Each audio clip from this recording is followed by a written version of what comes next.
అందరికీ నమస్కారం. గురు పౌర్ణమి అసలు కథ. ఆషాఢ శుద్ధ పౌర్ణమిని గురు పౌర్ణమి లేదా వ్యాస పౌర్ణమి అంటారు. మహాభారతాన్ని, పురాణాలను విభజించి మానవాళికి అందించిన వేదవ్యాస మహర్షి ఈ రోజునే జన్మించారని పురాణాలు చెప్తున్నాయి. పరాశర మహర్షికి, సత్యవతికి ఆషాఢ పౌర్ణమి రోజున వ్యాస భగవానుడు జన్మించాడు. వేదాలను 4 భాగాలుగా విభజించడం వలన ఆయనకు వేదవ్యాసుడు అనే పేరు వచ్చింది. ఇక అష్టాదశ పురాణాలను, మహాభారతాన్ని రచించి లోకానికి జ్ఞానాన్ని పంచిన తొలి గురువుగా వ్యాసుణ్ణి పూజిస్తారు. అందుకే తమకు జ్ఞానాన్ని ప్రసాదించిన గురువులను దేవుడిగా భావించి ఈ గురు పౌర్ణమి రోజున ప్రత్యేకంగా పూజిస్తారు. అంతేకాదు, గురు పౌర్ణమి రోజున త్రిమూర్తి స్వరూపుడైన శ్రీ గురు దత్తాత్రేయ స్వామిని ఆది గురువుగా భావించి పూజిస్తారు. సృష్టిలో మొదటి గురువుగా దత్తాత్రేయుణ్ణి భావిస్తారు. మరి ఇంతటి పవిత్రమైన రోజున దత్తాత్రేయ స్వామి వారి జన్మ కథ వింటే సకల శుభాలు కలుగుతాయి. జన్మల పాపాలు తొలగిపోతాయి. మరి అంతటి మహిమాన్వితమైన కథను ఇప్పుడు విందాం. కథలోకి వెళ్ళే ముందు ఒక్క లైక్ చేసి జై గురు దత్త అని కామెంట్ చేయండి. మీరిచ్చే చిన్న లైక్ నా ఛానల్ గ్రోత్‌కి ఎంతో సహాయపడుతుంది. ఇక కథలోకి వెళ్ళిపోదాం. అత్రి మహాముని మహాపతివ్రత అయిన అనసూయాదేవిల సంతానమే ఈ దత్తాత్రేయ స్వామివారు. ఈయన త్రిమూర్తులు అంటే బ్రహ్మ విష్ణు మహేశ్వరుల యొక్క అంశతో జన్మించినటువంటి గొప్ప అవతారమూర్తి. ఒకనాడు లోక కళ్యాణార్థం కోసమై నారదుల వారు ఆడినటువంటి చతురోక్తికి లోనైనటువంటి లక్ష్మీ, సరస్వతి, పార్వతి అమ్మవార్లు మహాపతివ్రత అయినటువంటి అనసూయాదేవిపై ఈర్ష్య, అసూయ, ద్వేషాలను పెంచుకుంటారు. ఎందుకంటే నారదుల వారు అనసూయాదేవి యొక్క పాతివ్రత్యాన్ని గురించి బ్రహ్మ విష్ణు మహేశ్వరుల యొక్క ధర్మపత్నుల ముందు విశేషంగా ప్రశంసిస్తాడు. దాంతో అమ్మవార్లు ముగ్గురు కూడా ఆశ్చర్యపోయి వారి వారి పత్నులను తక్షణమే ఆ అనసూయాదేవి యొక్క ఆశ్రమానికి వెళ్ళి ఆమె పాతివ్రత్యాన్ని భంగం చేయమంటూ ప్రార్థిస్తారు. ఇక త్రిమూర్తులు ఎంత వారించినా కూడా వారి మాట వినరు. ఇక చేసేది ఏమీ లేక సన్యాసి వేషాలు ధరించి అత్రి అనసూయాదేవి యొక్క ఆశ్రమం యొక్క ప్రాంతం ముందు పాదం మోపుతారు త్రిమూర్తులు. ఇక త్రిమూర్తుల పాదస్పర్శకు భూదేవి కూడా పులకరించిపోతుంది. ఆ విధంగా వారు ఆశ్రమానికి చేరుకుంటారు. ఆ ఆశ్రమ వాతావరణం అంతా కూడా చాలా ప్రశాంతంగా, ఆహ్లాదకరంగా ఉంటుంది. అక్కడ చక్కని ప్రకృతి అందాలకు, రమణీయమైనటువంటి వాతావరణాన్ని చూసి ఈ భూలోకవాసులు ఎంత అదృష్టవంతులో కదా! మన ముగ్గురం కూడా చిన్నారి బాలుల వలె ఈ యొక్క ముని బాలకులతో కలిసి ఆడుకుంటూ ఉంటే ఎంత బాగుంటుందో అనుకుంటూ తన్మయత్వంతో ఆ త్రిమూర్తులు అనుకుంటూ ఉంటారు. అలా మైమరపిస్తున్నటువంటి ఆ ఆశ్రమ వాతావరణం నుండి ఒక్కసారిగా తెప్పరిల్లి, ఇంతకీ మనం వచ్చినటువంటి మాటను మర్చిపోయి, మన భార్యలకు ఇచ్చినటువంటి మాటను విస్మరిస్తున్నాం అని భావించి ఆశ్రమం ముంగిటి వైపుకు పయనమవుతారు. ఇక మహాతపోబల సంపన్నుడైనటువంటి కర్దమ ప్రజాపతికి, దేవహుతికి జన్మించినటువంటి అనసూయాదేవిని మునిశ్రేష్ఠుడైనటువంటి అత్రి మహర్షికిచ్చి వివాహం చేస్తారు. అప్పటి నుండి కూడా ఆమె గృహస్థురాలిగా గృహస్థ ధర్మాన్ని చక్కగా నిర్వర్తిస్తూ అత్రి మహర్షికి అనేక సేవలు చేసుకుంటూ అతిథి అభాగ్యులను ఆదరిస్తూ తన యొక్క పతి సేవతో చక్కగా పాతివ్రత్య మహిమతో ముల్లోకాలను కూడా అబ్బురపరుస్తూ ఉండేటటువంటి మహాపతివ్రత ఆ అనసూయాదేవి. ఇక దివ్య తపో తేజోమూర్తి అయినటువంటి అత్రి మహర్షిని చూసినంతనే ఆ త్రిమూర్తులు ముగ్ధులవుతారు. ఇక సాధువుల రూపంలో ఉన్నటువంటి ఆ త్రిమూర్తులు ముగ్గురిని చూసి ఆ పుణ్య దంపతులు వారిని సాదరంగా ఆశ్రమంలోకి ఆహ్వానించి ఉచిత ఆసనాలిచ్చి స్వాగత సత్కారాలు చేసి ఆ తర్వాత మీరు ముగ్గురు బ్రహ్మ విష్ణు మహేశ్వరుల వలె వచ్చినట్లుగా వచ్చి మా ఆశ్రమాన్ని పావనం చేశారు. ఇక భోజనాలు సిద్ధం చేశాను రండి అంటూ అనసూయాదేవి ఆహ్వానం పలుకుతుంది. ఇక అత్రి మహర్షితో కలిసి ముగ్గురు సాధువులు ఆసీనులవుతారు. ఇక వడ్డన ప్రారంభించేందుకు సిద్ధమవుతున్న ఆ అనసూయాదేవితో ఆమె దుస్తులు ధరించకుండా నగ్న రూపంలో వడ్డిస్తేనే తాము భుజిస్తామంటూ వారు చెప్తారు.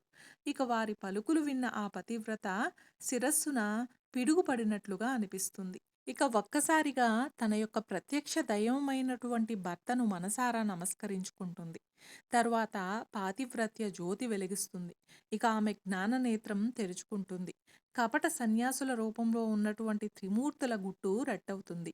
వారి ఆంతర్యమేమిటో తెలుసుకుంటుంది ఆ మహాపతివ్రత. ఇక పెదవుల వెంట చిరునవ్వు చెక్కు చెదరకుండా ఏమి నా భాగ్యము, ముల్లోకాలను ఏలేటటువంటి సృష్టి స్థితి లయకారకులైనటువంటి వీరు నా ముంగిటి ముందుకు యాచకుల వలె వచ్చారా? వీరిని కనుక నేను తృప్తిపరిస్తే ముల్లోకాలు కూడా ఆనందింపచేసినటువంటి భాగ్యం నాకు కలుగుతుంది కదా అని ఆలోచిస్తూ ఒక పక్క పాతివ్రత్యం, మరోవైపు అతిథి సేవ, ఈ రెండు ధర్మాలను ఏకకాలంలో సాధించడం ఎలా అని అనుకుంటూ పతికి నమస్కరించి కమండలంలో ఉన్నటువంటి నీటిని ఆ త్రిమూర్తుల శిరస్సున చల్లుతుంది. ఇక వెంటనే ఆ ముగ్గురు కూడా పసిబాలులు అయిపోతారు. ఇక వెనువెంటనే అనసూయాదేవి యొక్క మాతృత్వం పొంగి స్తన్యం పొంగుతుంది. కొంగు చాటున ఆ ముగ్గురు బాలకులకు పాలిచ్చి వారి ఆకలి తీరుస్తుంది.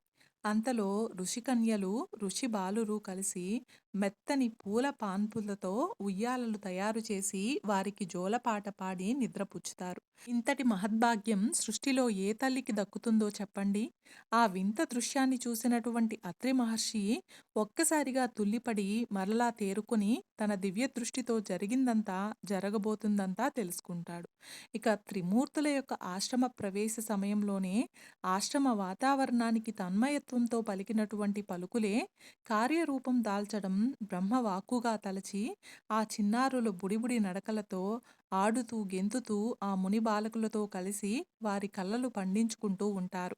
ఇక మానవులకు బాల్య, కౌమార, యవ్వన, వార్ధక్యాలలో ఆనందంగా సాగేది బాల్యదశే కాబట్టి అది మధురానుభూతిని మిగులుస్తుంది. కాబట్టి వారు కూడా ఆ పసిబాలుల రూపంలో ఉన్నటువంటి బ్రహ్మ విష్ణు మహేశ్వరులను చూసుకుంటూ మురిసిపోతూ ఉంటారు. కన్నని తల్లిదండ్రులైనటువంటి అత్రి అనసూయల యొక్క పుత్ర వాత్సల్యం, ప్రేమానురాగాలు ఆ త్రిమూర్తులకు చాలా కాలం పాటు కొనసాగుతూ ఉంటుంది.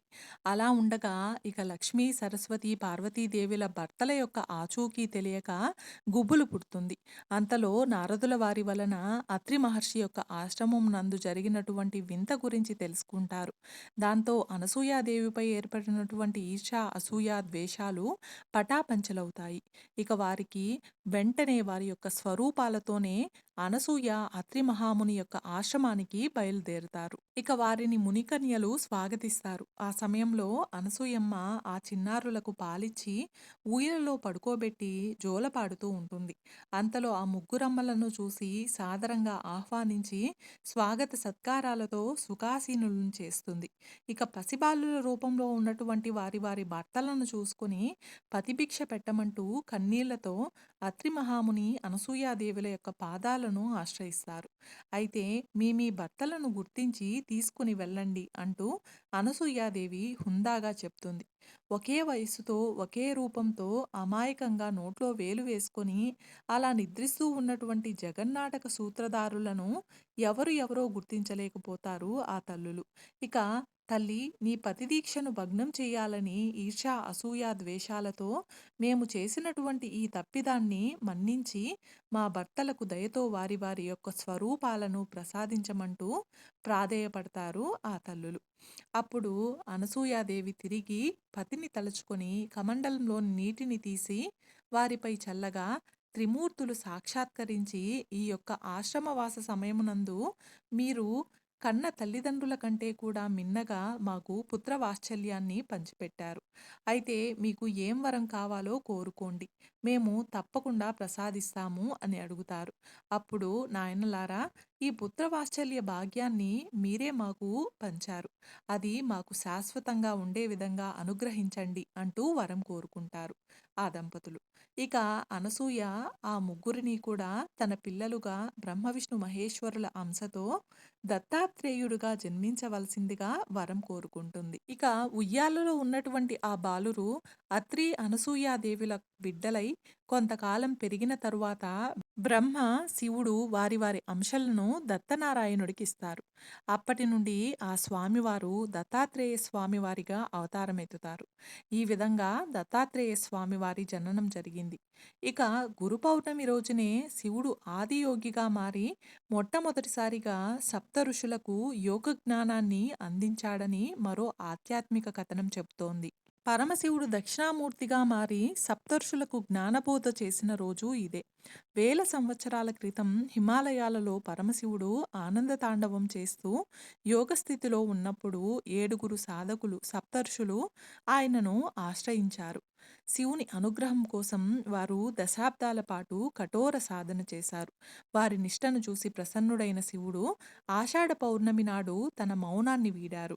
శివుడు తనను తాను ఆది గురువుగా మార్చుకొని ఆ సప్తర్షులకు యోగ శాస్త్రాన్ని, సృష్టి రహస్యాలను బోధించారు.